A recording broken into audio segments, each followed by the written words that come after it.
ultimately how you choose to respond to any situation is always up to you, and how you respond is a direct reflection of the mindset that you hold. I want to welcome you all back to another episode of the Reflection Hour with your host, Sydney. Now, today, I'm thinking a lot about mindset. And the reason I'm thinking a lot about mindset is because I believe that mindset is the most important thing in your life. Okay? Everybody goes through things, everybody has struggles, everybody has challenges, everybody has hardships. Okay? How you choose to perceive those things is ultimately up to you. And I think a lot of people don't want to take the responsibility of owning their mind so that they can leverage whatever thing they're going through to work out in their favor. Now, I kind of want to rant today because I have been feeling very frustrated lately. I've been feeling frustrated lately mostly because of the people in my immediate environment, and I have been keeping a very positive mindset when it comes to all of them. And the reason that I do that is because I think ultimately, if I allow someone to steal my joy because they themselves have let their joy be stolen, because they refuse to look at themselves in the mirror and be honest with themselves about the fact that they are miserable and they love to be in the company of other miserable people. So they make my life, or they try to make my life, because no one can do anything to me without me allowing it. They try to make my life miserable by nitpicking me, by micromanaging me, by just being fucking annoying. Like, let me be honest. Like, some people are fucking annoying. And I just want to say to some people, like, can you literally fuck off?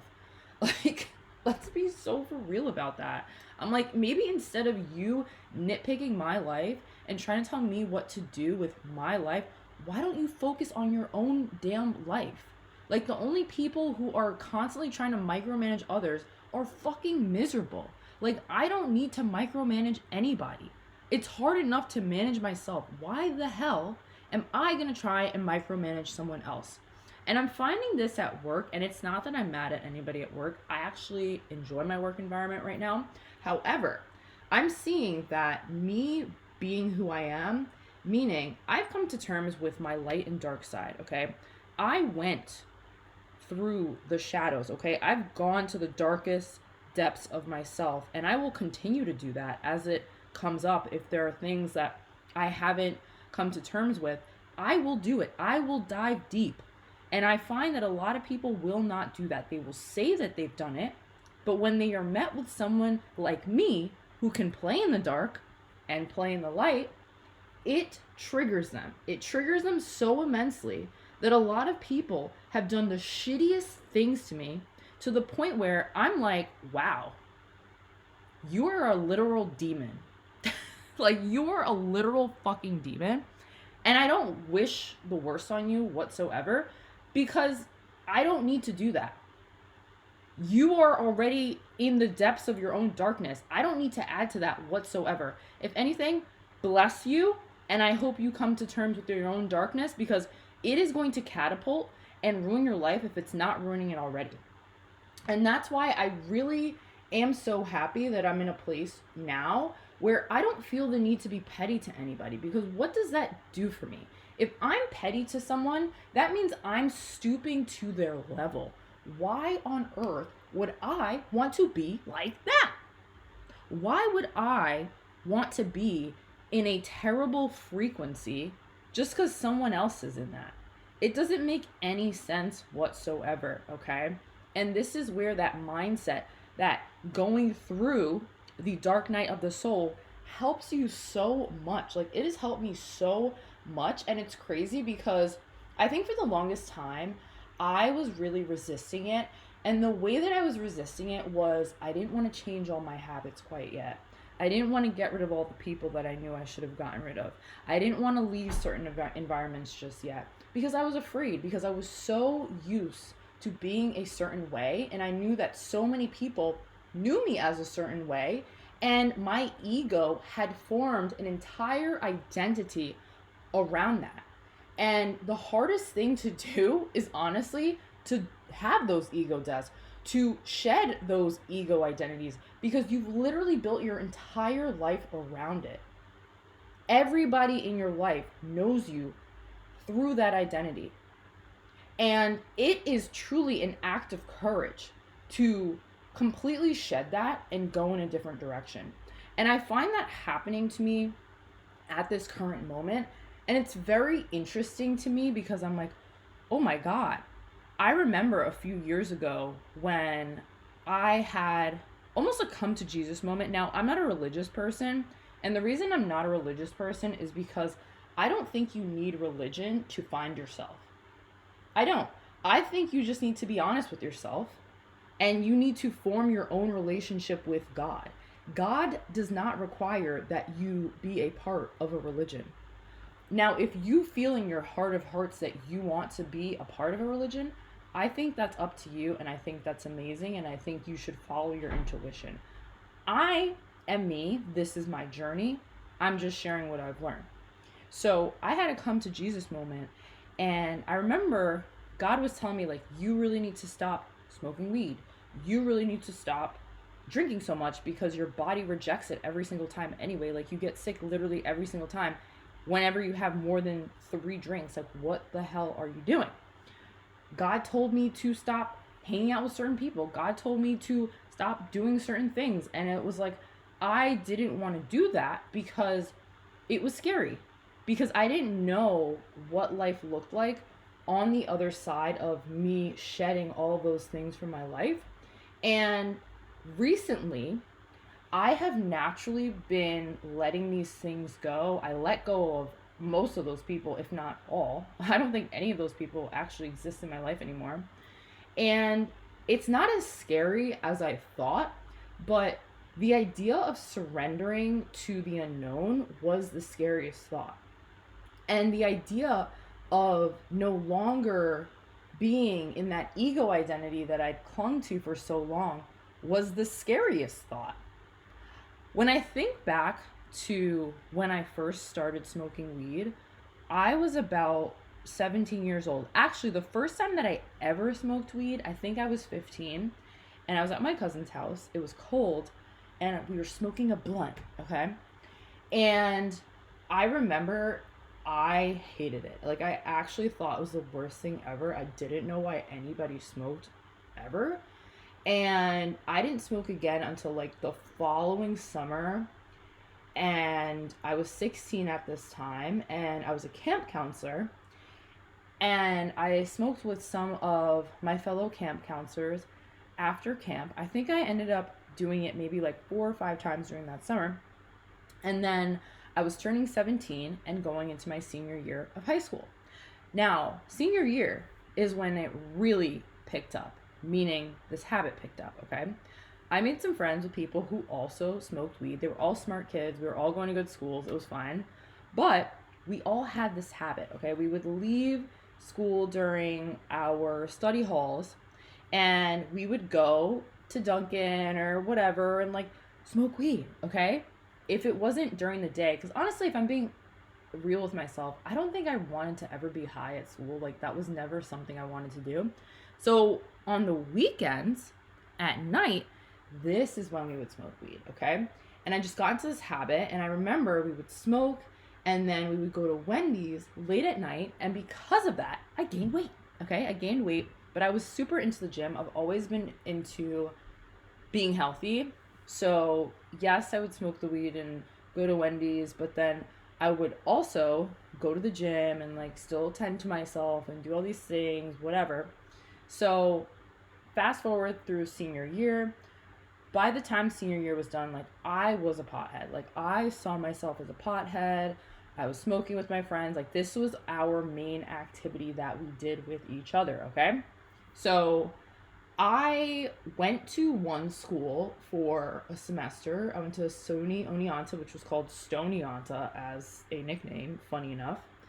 And I just remember not feeling like I fit in there. I literally gained like 15 pounds in a semester. I was so depressed. I think I've talked about this on here before, but it's relevant to the story. So One of the things I mostly did when I was at Oneonta is I would smoke weed and I would drink and I would just party. And I was able to do well enough so that I could transfer out and go to Smith College, which is a vastly different environment. And when I got to Smith, you guessed it, I was still smoking. Although I was in a much better environment around people who really cared about their academics, really cared about going places in their lives, which is honestly the main reason that I decided to go there. Not to say that Oneonta was not like that and that there weren't people like that, but in terms of the caliber and the rigor of the academics, there was no comparison between Oneonta and Smith College. So that's really what it was, right?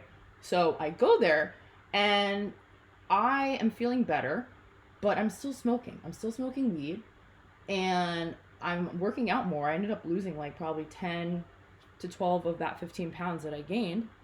And then over the summer, I got into hot yoga with a friend and then I lost another like 15 pounds, right? So I was just in a better place, right? And I was still smoking. I was still smoking. I was still smoking. I was doing other drugs as well. I was still drinking. And it's like, this was my identity. I was known as a drug friend. Like, I was legitimately known as a drug friend. And it's kind of crazy to think about that. Because if people wanted Molly, if people wanted acid, if people wanted weed, like, hey, maybe Sydney knows where it is. Which is like so wild for me to think of just based on how I am today. It's crazy. It's really crazy. So all throughout that time, fast forward a few years, still smoking weed. I remember when I was in San Francisco for a little bit in 2018. So I spent maybe a total of 8 months in San Francisco, about 2.5 at the beginning of the year, and about 3, actually it's probably more like 5 months, and then 3 months towards the end of the year. And the first stint of San Francisco, like, I was very much a pothead again. By the time I came back, I wasn't really on that anymore. I didn't really want to smoke anymore. It felt like I needed to get serious with my life, so I took long tea breaks. Like, I've had very extensive tea breaks throughout my life, and I've always noticed that when that happens, I feel so much clearer and my life just flows way better because I'm not constantly in a haze. Um so anyway, my point to all of this is that I really just identified as a pothead for about 10 years of my life. And it's only more recently that I've just really been reflecting on my life, on my habits, on what is taking me where I want to go in my life versus what is not taking me where I want to go in my life, and really taking stock of, am I being as real with myself as I should be? And where can I really prune the things in my life so that I can truly be living my best life? And you have to spend a lot of time with yourself. You have to dive into the depths of yourself in order to get to that place in your life. And I think when it comes to something like weed, it's so normalized at this point. Like, there is a dispensary literally everywhere. You can find weed everywhere. It's as commonplace as alcohol. And people always say, oh, well, smoking weed is way better than alcohol. And I feel like it's all the same. Like, they're all things that are numbing you. So is it really better? No. I think it's really about getting to a place in your life where you ask yourself, why the fuck am I numbing myself? What is it about my life? What is it about myself that I don't want to confront? And when you get real with yourself about what you don't want to confront, then you will see that your life will become drastically better than what it's been. And when I really think about my life getting better, I think there's an aspect of that where I'm a little afraid of it because I've never actually experienced that. Like, it's felt like my life has, in a lot of ways, been a series of unfortunate events where As soon as it feels like things are getting better, then all shit happens, shit hits the fan. But when I really think about it, it's because of the mindset that I held and the self-sabotaging behaviors that I would enlist that would result in those outcomes. So everything ultimately comes from you. Everything comes from within. You can act like, oh, it's this person's fault, it's that person's fault. No, it's your fault, babe. It's my fault. If I don't like the way my life is going, it's my fault. There's no one to blame but self. Literally. And when you have that mindset that there's no one to blame but self, that means the good is your fault just as much as the bad. You can't say, oh, well, the bad is more someone else's fault just because you don't like the idea of taking accountability for the bad things. You have to take accountability for absolutely everything in your life. And when you start to take accountability for everything in your life, there is a sense of freedom that you gain from that, because then you realize you are in charge of your life. And I love that. I am in charge of my life. It's not anybody else's problem to deal with the things in my life. It's my problem. That means I can find the solution. I can make my life something that I truly want it to be if I only have the mindset that I can do it. And then that mindset creates the actions that I then take that creates that life. Like, that's literally how it goes, okay? And I think that's really awesome. So over the weekend, the New York Knicks won the NBA championship, and it was the first time in 53 years that the Knicks won an NBA championship. And I think the most inspiring thing about that is the mindset of the New York Knicks, the mindset of Jalen Brunson, the mindset of Karl Anthony Towns, the mindset of Josh Hart, the mindset of OG Anunoby, the mindset of every other player on that team as well. In order to win, when you are down, when your team that you've been on, that team has not won a championship in 53 years, do you know the mindset that you have to not look at the stats, to not think about all the naysayers, to not think about why it can't happen? You have to be in the game. You have to focus on the fact that if you see yourself winning and you don't look at what's happening around you, you will win. And you will win when you let go of the pressure that, oh my gosh, like, we need to win. We haven't. Get lost in the process. And I think when it comes to the things that I really, really enjoy doing, like this podcast, like even my job, I get so involved in the process of it that I don't think about who likes me. I don't think about how much I'm making. I don't think about any of that stuff because that shit doesn't fucking matter.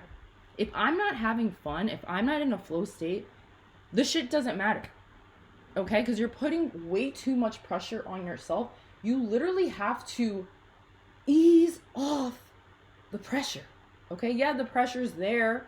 The pressure can also make diamonds. Am I not right about that? The pressure can create a diamond, but you have to surrender to the pressure. And you gotta flow. And I think that's really the key to the winner's mindset. You have to surrender, and you have to get into a state of flow, and you have to trust that everything is always working out for you. So long as you have that in mind, you can literally accomplish anything. So I'm reading another book. So I finished that other book that I was reading, The One Thing. And I'm always reading a bunch of books, I'll be honest. Like, I just keep them next to my desk, right, or on my nightstand. So this one is called In the Zone. I've definitely read from this book before, but there's this chapter that I was reading last night, and it's called The Mental Management Style of Winners. And I want to read you a little bit from this because I think it really touches on this mindset over matter message that I really want to convey today. So it starts: consistent and superior performers in every walk of life have a formidable ability to turn almost any situation to their psychological and practical advantage. They expect to do well, and when it happens, they embrace their success and use the results to help them achieve even greater productivity. In effect, capitalizing on their strengths. They are skilled at staying in the process with the power of hands free. And this is what In the Zone will enable you to accomplish. Conversely, when conditions exist that bring forth polar thinking and the critical advisor, superior performers have an ability to recover quickly, controlling negative emotions or attitudes, and to return quickly to the power of hands free. They exhibit a continuum of positive perspective, a focus on the immediate effort, i.e., they're task oriented, and a resiliency of attitude and spirit that precludes any significant or long term self abashing. The Perry principles in part 3, your game plan, blah, blah, blah, blah. Okay, it's talking about something further in the book. So, how losers lose. Those who consistently perform at suboptimum levels have a different mental technology. They constantly knock themselves out of the process of performance with polar thinking's two option win lose format and the critical advisor's incessant self bashings. Furthermore, they often embrace the negative results. Quote, this always seems to happen to me, or quote, I can't win for losing, while being suspicious of the positive. Quote, it must be some kind of mistake, and quote, this won't last. When this happens, the stage is set for diminished performance results and reduced enjoyment. Such people are miserable regardless of whether they succeed or fail. And it's so interesting because I can always spot these people just based on how they look when things go awry. And I had an experience with this with someone recently where under pressure, I feel like I come alive. And the reason why I come alive is because I have dealt with very high pressure situations, way worse than the one I was dealing with. So I was calm as a cucumber because it could be fucking worse. And I knew I would be fine even if it was. So why would I be crazy and be like, oh my God, what's going on? Like running around like a chicken with their head cut off. That doesn't make sense to me. It makes sense to me to lock the fuck in and step up to the plate. Period. Like that's what you do in a situation that's a high pressure situation. You lock in and you become that grounding force so that shit gets done and people don't feel like, this is a sinking ship. Because what does that do? That doesn't do anything for anyone. And I think that's kind of one of the reasons why I do enjoy a little bit of chaos sometimes. I do like a high pressure situation a little bit because it shows me what I'm made of. I know that I'm a very strong individual, and I also know that I don't look like that.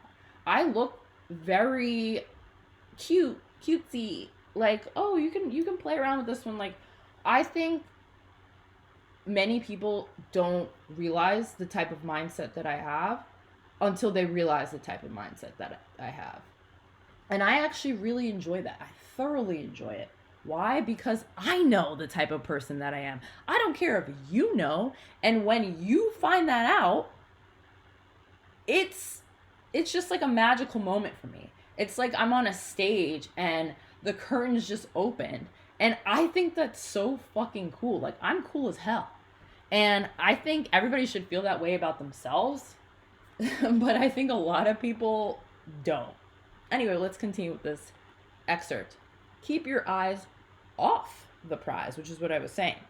One of the most important ideas we can convey to you is that while winning is wonderful, it's why we keep score in sports in life.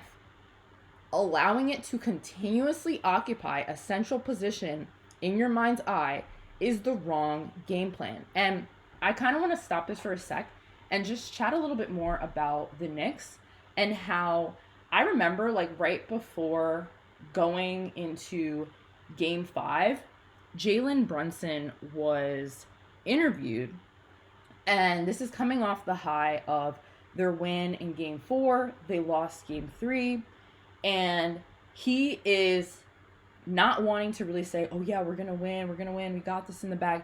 He's like, the work's not done yet. The work's not done. Like, yes, we're one game away from winning the NBA championship, but the work is not done. So I have nothing to say right now. Until the work is done, there's nothing to say. And that's really how you have to look at your life. Until the work is done, there's nothing to say. Okay? So it is a formula for inducing polar thinking and the critical advisor. This is when you focus on the game plan.